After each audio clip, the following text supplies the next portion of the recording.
Demak, hurmatli jamoat, yomg'irni to'xtashini sabablarini biri biz gunohlarimiz bo'ladi. Alloh taolo qilayotgan isyon bo'ladi. Yomg'irni tushishlarini sabablarini biri bizi tavbamiz bo'ladi. Alloh taologa istig'for aytsak, tavba qiladi. Alloh taolo Qur'oni Karimda mana Nuh surasida aytayaptiki, faqultustagfiru robbakum. Robbingga istig'for aytinglar. Innahu kana g'affaro. Alloh taolo g'ofir, al-g'afur, al-g'affar. G'ofir degani, g'ofir degan sura bor. G'ofir degani gunohni kechiruvchi degani.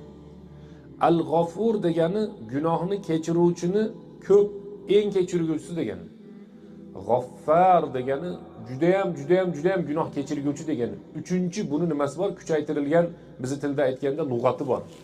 Aslida g'ofir bo'lish kerak yoki g'afur bo'lish kerak. Alloh taolo nima deyapti? Innahu kana g'affara.